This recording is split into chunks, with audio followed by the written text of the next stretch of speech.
नमस्कार मंडळी. आज आपल्याला काशीफळ भोपळ्याच्या उपवासासाठी भाजी करायची. भाजीसाठी काशीफळ भोपळा, मिरची, तेल, शेंगदाणे, मीठ एवढं साहित्य घेतले. आता भोपळा कापून घेऊ.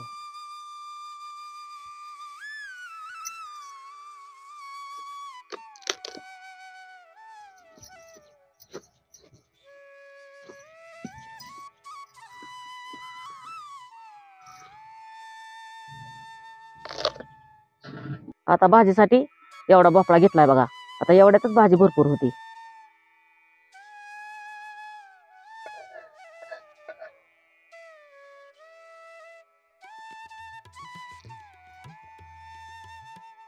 नको आता असा बारीक फोडी करायच्या आणि हे आतलं पण ही जाळी काढून घ्यायची सगळी. हे बियाची जाळी असते आतली, ही सगळी छलून घ्यायची.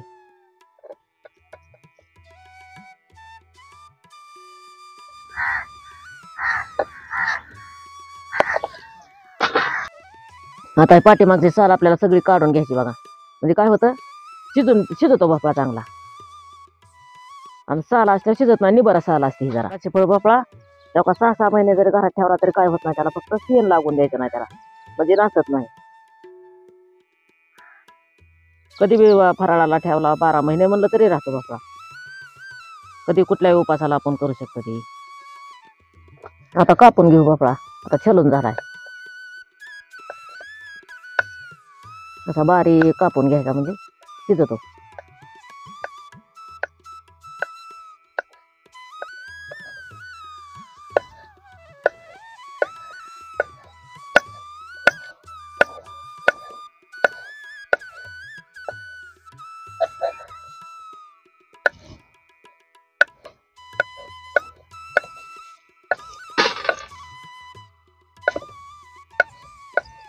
हे झाला आपला आता भोपळा कापून. त्याने कुठून घेऊ.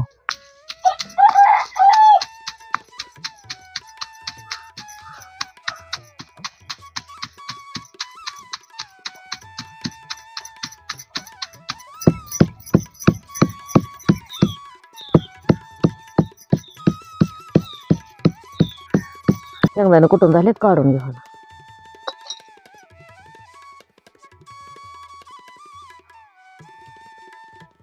आता ह्याच उकडीत मिरची बी कुटून घेऊ.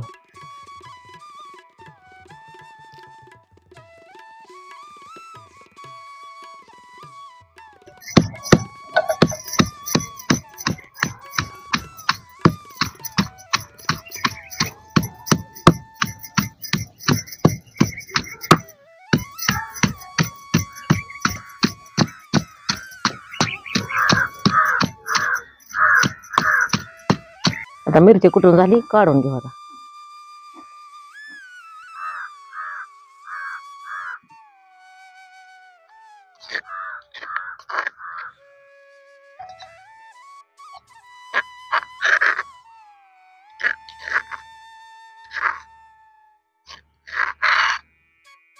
आता चुलीवर कढई ठेवून घेऊ.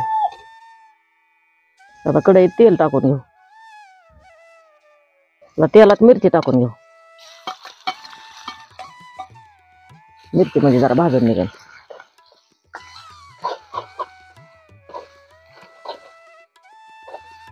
मिरची चांगली तळून घ्यायची आणि भोपळा टाकायचा त्याच्यात. आता मिरची चांगली तळली, भोपळा टाकून घ्या.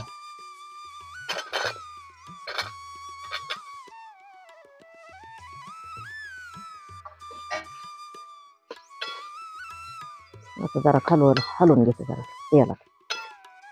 आता भोपळ्यात चवीपुरतं मीठ टाकून घेऊ आपण, म्हणजे वापरून निघन मिठात.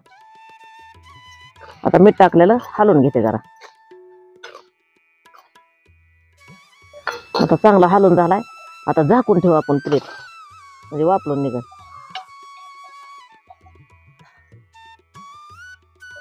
आता काढून घेते, अजून एक वेळेस हलवून त्याला झाकून ठेवू. आता मिठाचं पाणी सुटलंय, मिठाच्या पाण्यातच वापरून निघतोय. झाकून ठेवा. आता भोपळा शिजलाय, कूट टाकून घेते ह्याच्यात.